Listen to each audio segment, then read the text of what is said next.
प्रिय विद्यार्थियों, कैसे हैं आप सब लोग।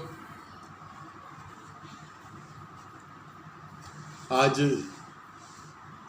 हम लोग बात करेंगे, जैसे कि आप सबको विदित है कि कोविड-19 जो पेंडेमिक का दौर चल रहा है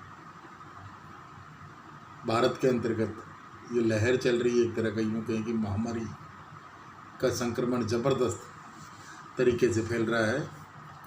तो स्कूल, कॉलेज, अन्य सरकारी ऑफिसेज, रेलवेज, इन सबको नियमित एक तरह का नियंत्रित किया गया, बंद कर दिया गया था, फिर खोला थोड़ा सा। अभी कॉलेज खुल तो गए लेकिन विद्यार्थी नहीं है, अनालाउ नहीं है अभी।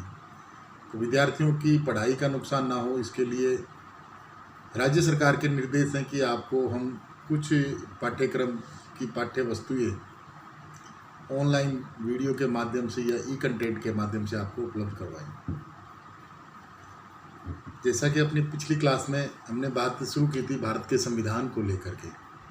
भारत के संविधान का निर्माण किया हमने, इसकी विशेषताएं देखी, इसका दर्शन देखा। फिर बात के अंतर्गत हमने इसकी प्रियम्बल को भी देखा, इसकी प्रस्तावना, यानी कि संविधान क्यों बनाया गया, किसके लिए बनाया, किसके द्वारा बनाया गया, इसका दर्शन क्या है, क्यों बनाया गया संविधान। फिर क्रम वाइज संविधान के चैप्टर के क्रम वाइज चलते चलते आगे बढ़े अपन फंडामेंटल राइट के ऊपर, मौलिक अधिकार।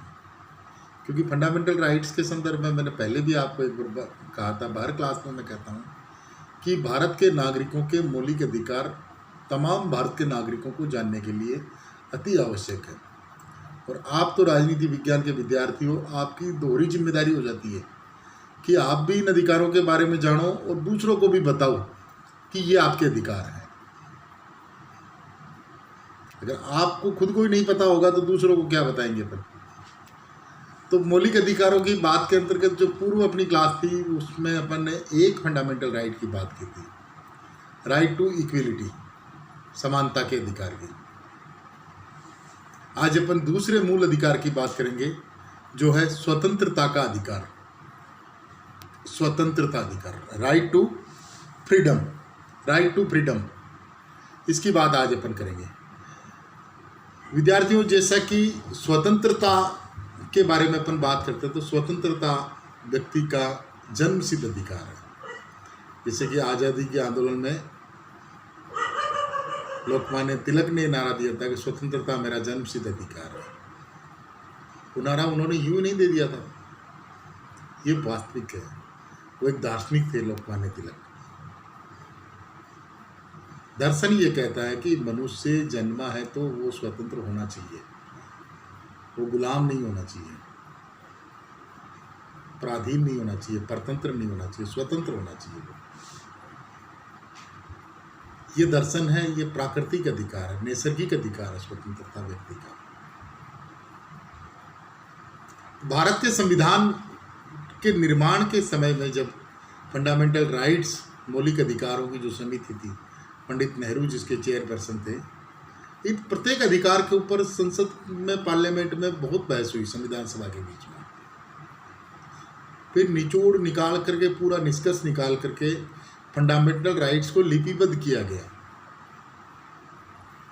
तो आज जो जिस स्वतंत्रता के अधिकार की बात अपन कर रहे हैं, जो स्वतंत्रता का अधिकार हमारे संविधान में लिखित है, वो स्वतंत्रता का अधिकार कोई ऐसे ही नहीं मिल गया।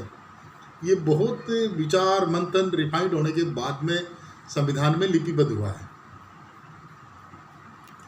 तो संविधान के अंतर्गत स्वतंत्रता, राइट टू फ्रीडम का जो अधिकार है, वो संविधान के भाग 3 के आर्टिकल 19 से लेकर 22 तक भारत के प्रत्येक नागरिक को विभिन्न प्रकार की स्वतंत्रताएं प्रदान की गई है। अब इस आर्टिकल को अपन बहुत बारीकी से पढ़ने का प्रयास करेंगे।